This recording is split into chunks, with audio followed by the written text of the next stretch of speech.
Hola, bienvenido nuevamente a esta cápsula de clase de Historia y Fundamentos de la Psicología. Hoy vamos a revisar brevemente el texto relacionado con la asignatura que tiene que ver con Skinner. Skinner, precisamente en lo que refiere a la libertad y la dignidad en su texto titulado Más allá de la libertad y la dignidad. Vamos a ver algunas cosas relacionadas con el control, con los refuerzos negativos o aversivos a los que él refiere, y cuál es la concepción que él tiene en el vínculo de este tipo de refuerzos, ¿verdad? En el condicionamiento operante, pero ligados a lo social, a lo cultural. Así que voy a compartir la pantalla ahora. Así que bueno, sin más preámbulo, vamos a conversar acerca de este autor y este texto que en realidad es muy breve, pero que tiene un alcance muy amplio en lo que ustedes podrían estar viendo o estructurando como argumento también en algunas de sus pruebas, sobre todo en la Solemne 2. Skinner, como lo pueden ver ahí, tiene toda la pinta de un conductista, ¿no? Pero bueno, él no es al que se le otorga la figura de pionero, de padre del conductismo ni nada de eso, como sí lo es con Watson, pero sí como uno de los mayores defensores de esta corriente psicológica. También para contextualizar o como para identificar un tanto, para conocer al autor, tenemos, su nombre completo, Burrhus Frederick Skinner, quien fue psicólogo principalmente y también ahondó en la filosofía de la ciencia en este caso, a quien le atribuía precisamente el estudio propiamente tal de la conducta, a los científicos, y nació en Estados Unidos en 1904, y él murió, si no mal recuerdo, en Reino Unido, en Cambridge, en 1990. Él estudió psicología y se doctoró también en psicología en la Universidad de Harvard, luego de haber estudiado incluso literatura y prepararse para ser escritor, cosa que, según cuenta la historia, no le funcionó del todo y por lo mismo se abocó a estudiar el comportamiento y la conducta de los seres humanos. En cuanto a su carrera docente, él fue profesor en la Universidad de Minnesota, en la Universidad de Indiana y finalmente en 1948 terminó regresando a su alma mater, a la Universidad de Harvard, donde hizo clases y se dedicó a hacer clases durante toda su carrera hasta el final. Como le había adelantado, él fue un defensor del conductismo y un pionero en la psicología experimental. Y un dato bien importante, que hablábamos no hace mucho con el profesor Diego Santander, tiene que ver con que hay diversas investigaciones que detallan que Skinner es el segundo autor más leído y citado en psicología, después solamente de Sigmund Freud. Y eso es algo muy relevante y también le da mucha pertinencia al por qué nosotros debiésemos conocer a esta figura intelectual y académica relacionada con nuestra disciplina, ¿no? Y dicho sea de paso, tiene que ver con las corrientes también más significativas hasta el día de hoy en psicología. El psicoanálisis, por un lado, con la teoría psicoanalítica freudiana, y el conductismo que vendría defendiendo en este caso Skinner. Ahora un poco de contexto. ¿En qué momento histórico Skinner escribe Más allá de la libertad y la dignidad? Debemos comprender que Estados Unidos siempre se ha caracterizado por ser una sociedad, una cultura y una academia muy permeable, muy dinámica y muy amigable en el sentido de recibir o importar ideas, costumbres o ciencia que viene desde el exterior, desde otros países o continentes. Y eso sin problema, ¿eh? Y el punto es que después eso lo transforman en otra cosa. Sirva de ejemplo algo que podemos ver más adelante en esta asignatura que tiene que ver con cómo importaron el psicoanálisis que venía desde Europa, y después a través de lo que una autora que se llama Eva Illouz, esto daría pie y podría devenir en lo que conocemos hoy como la psicología humanista y transpersonal. Pero es toda una transformación, o sea, llega el psicoanálisis preocupándose de el sufrimiento, ¿verdad?, de las personas, el displacer, pero después en el humanismo y lo transpersonal vamos buscando la conciencia del yo superior, buscando la felicidad constante, la plenitud, pero hay una transformación en eso, y desde Eva Illouz, al menos en el sufrimiento triunfante, eso ocurre precisamente en Estados Unidos después de que importan las teorías freudianas del psicoanálisis, pero las transforman poco a poco en esta corriente más humanista. Bueno, Considerando eso, podemos ver también lo que ocurre con la psicología, que venía dado con todo lo que estudia Danziger, ¿verdad? Que se le atribuye a Wundt en Alemania, pero que después eso también tendría un traspaso sociohistórico y geográfico a Estados Unidos, y que ahí sería el real inicio donde surge la psicología como tal, haciendo ahí como una pequeña síntesis con lo que muchos de ustedes deben haber visto. Y por lo mismo, en el altar filosófico de lo que se estaba viendo en Estados Unidos se encontraba William James. James se caracterizaba por ser una persona religiosa, científica, además, estudiaba la filosofía de la conciencia, la introspección y el yo social. Si podemos convenir algo entre todos, es que muchos de estos conceptos tienen que ver con abstracciones, ¿verdad? Nada muy observable ni tangible. Pero, bueno, o sea, y por lo mismo James está en contra del pragmatismo, que tiene que ver con la praxis, ¿verdad? Con lo práctico, con todo lo que podría observarse en este caso. Lo estoy diciendo muy en general. Como pragmatismo que vendría derivado del utilitarismo británico, con representantes como John Stuart Mill, por ejemplo. Pero a pesar de que James era el que se encontraba en este altar filosófico y que estudiaba la filosofía de la conciencia, la introspección, ¿verdad?, el yo social y otras cosas, las sociedades entre 1880 y 1920 necesitaban orden, había mucha migración, campo-ciudad, las ciudades comenzaron a sobrepoblarse y hacía falta, digamos, orden, de cierta manera. Entonces, después de esta disputa, ¿verdad?, entre lo que sería el funcionalismo y el pragmatismo, o otras corrientes mucho más, entre comillas, ligadas a la conciencia o la introspección, contra lo que sería el pragmatismo, podríamos decir que en esa disputa gana el pragmatismo, ¿verdad? Los pragmatistas, perdón, se llevan la bandera del triunfo, se posicionan mucho mejor social y culturalmente, y emerge el conductismo. Y el conductismo se caracteriza por que reniega de la conciencia y de la mente en cuanto a su existencia. Teniendo eso muy en claro, nosotros podemos preguntarnos ahora qué rescatar del texto, y sobre todo ahora contextualizándolo en la asignatura. Lo que debemos tener claro es la concepción sobre la libertad que propone Skinner en su texto. Ocurre que, primero que todo, Skinner tiene una comprensión de la sociedad que está por sobre el individuo, por sobre el sujeto. Y esto podemos asociarlo con los planteamientos que tenía Freud, incluso en el malestar en la cultura. Si alguno no ha leído El malestar en la cultura, como síntesis o resumen de lo que propone, tiene que ver con que todos los individuos vamos a sentir un malestar, una insatisfacción pulsional, diría él, porque no podemos satisfacer todos nuestros deseos pulsionales. Yo no puedo ir por la calle golpeando a cualquier persona porque se me ocurre, no puedo satisfacer mis pulsiones sexuales cuando yo quiera, solo por el mero hecho de desearlo, porque de esa manera yo podría transgredir normas culturales que están establecidas, por ejemplo, las leyes, o incluso las normas sociales en cuanto a la interacción. O sea, yo no puedo llegar y golpear a alguien y esperar que eso quede, no, gracias. Muy por el contrario, se generaría conflicto. Podría llegar a que todos los individuos, si no controlaran sus impulsos, sus pulsiones, su satisfacción pulsional, terminarían matándose unos a otros y no podría existir la cultura. Pero ¿cuál es el precio de todo eso, de restringirnos, de la represión de las pulsiones? Es un malestar individual. Sin embargo, eso no ha tenido por qué ser algo malo per se, sino que es algo más bien necesario.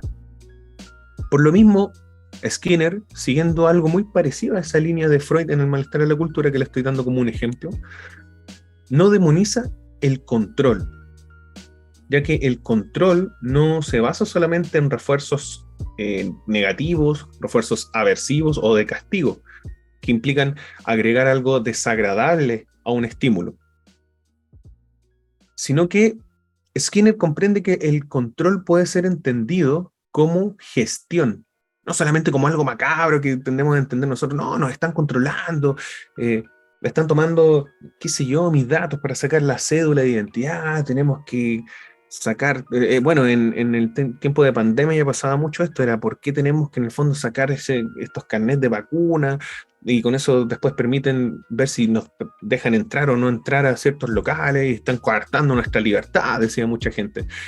Bueno, desde Skinner sería así, están coartando su libertad, pero es en un favor social. Es porque la cultura y la sociedad vale mucho más que la libertad de un individuo. Y en ese sentido, gestionar a las personas o controlarlas hasta cierto punto estaría muy bien, siempre y cuando esto tienda al orden social, ¿verdad? No a la tiranía. Ojo. La psicología en ese punto sería una ciencia que vendría a administrar, ¿verdad? No es no hay que comprenderla como un látigo que persigue a las personas, sino que más bien es una ciencia, una disciplina que va moviendo piezas para que las personas se comporten de cierta manera. Y aquí es como bingo, esto es muy parecido a lo que ustedes podrían conocer como la ingeniería social. Otro punto importante en el texto es que él habla acerca de los refuerzos negativos, aversivos, que muchas veces buscan disminuir o extinguir una conducta, ¿no? Uno muy claro, y creo que el que más me gusta a mí, con el que la mayoría podríamos identificarnos, quizás tiene que ver con la figura de los padres, y cómo los padres muchas veces buscan a través del castigo, no necesariamente físico, sino que cualquier tipo de castigo, así como si tú sigues haciendo tal cosa, yo no te voy a dar esto. Y ahí inventen ustedes lo que quieran, un regalo, una fruta, una golosina, no sé. De dejarlo jugar PlayStation o LOL, como hoy en día que es famoso ese juego. En el fondo ahí sería como un refuerzo aversivo o negativo, o un castigo si quieren.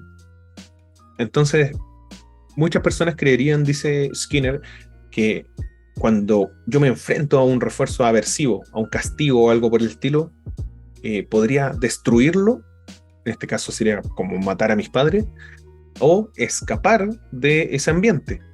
Y eso implicaría irme de la casa si soy un niño, ¿verdad? Y no me están dejando comportarme de cierta manera, tener cierta conducta, porque esto está siendo castigado a través de un refuerzo aversivo o negativo. Skinner dice, no, ¿cómo va a ser esa la única opción, las únicas dos opciones?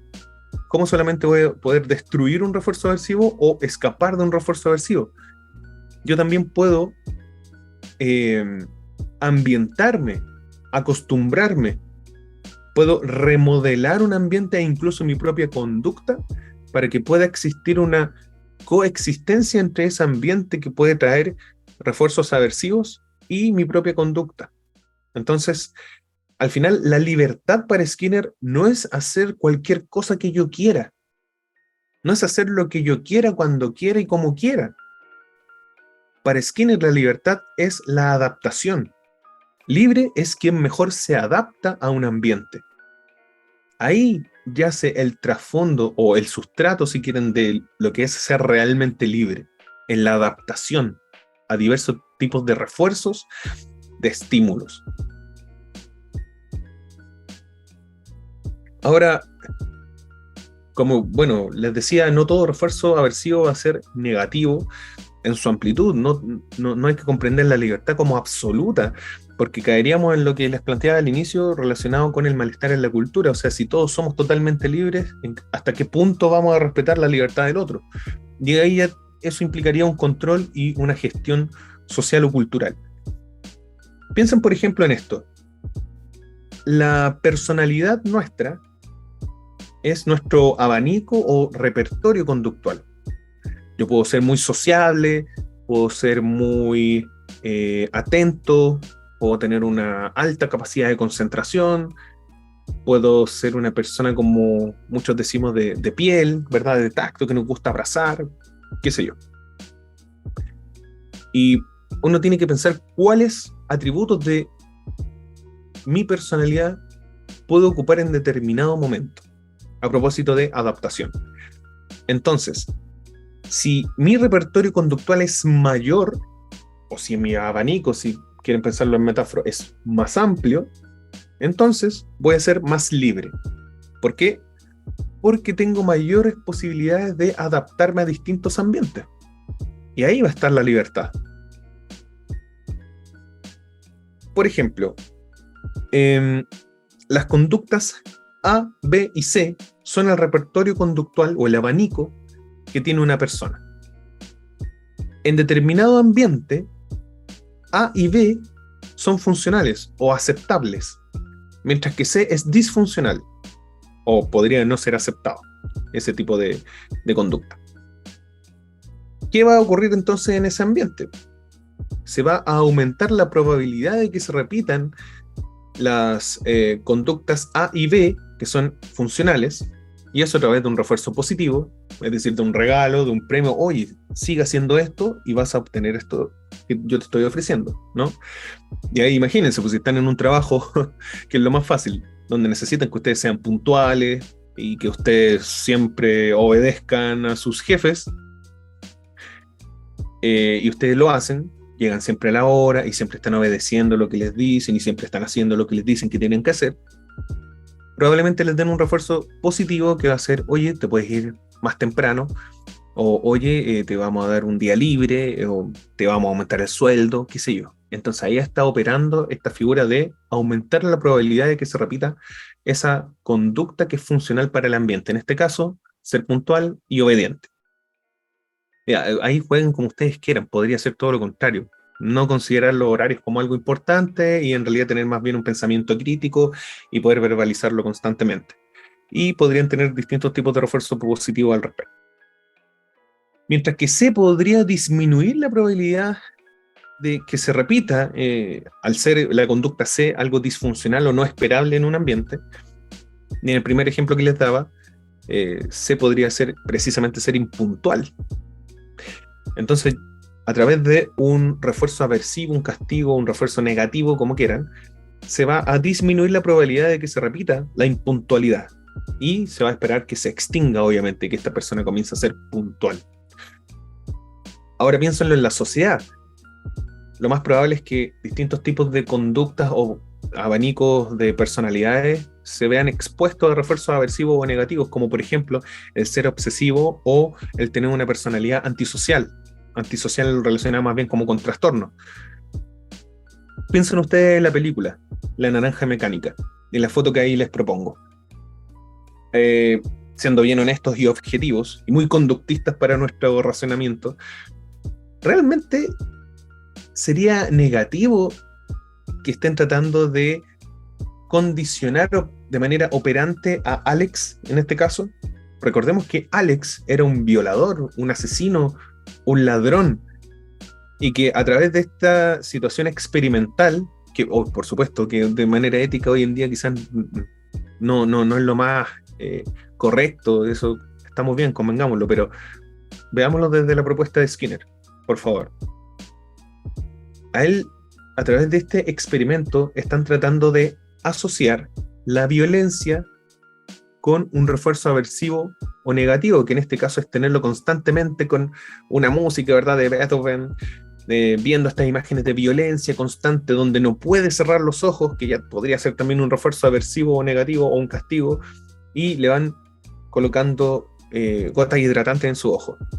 A la larga, lo que le gustaría generar en este condicionamiento operante sería que Alex, cuando escuche la música de Beethoven, recuerde todo este trauma y esta sensación displacentera que siente al estar amarrado ahí con los ojos abiertos constantemente, viendo imágenes de violencia, y que a su vez, cada vez que él piense o imagine realizar un acto violento, como aquellos que está viendo constantemente en esta transmisión visual, sienta un displacer y un malestar. Ocurre que eso probablemente a la mayoría de las personas no ocurre a través de la socialización primaria, secundaria, donde nos enseñan ya en nuestras instituciones informales y en las formales, es decir, en la escuela, en la familia, en nuestro vecindario, en la escuela, y después a través de las leyes y la comprensión de lo que significa la ley, que no vamos a violar, matar o robar en nuestra sociedad. No necesitamos que nos hagan toda esta terapia en el fondo como la están haciendo con Alex.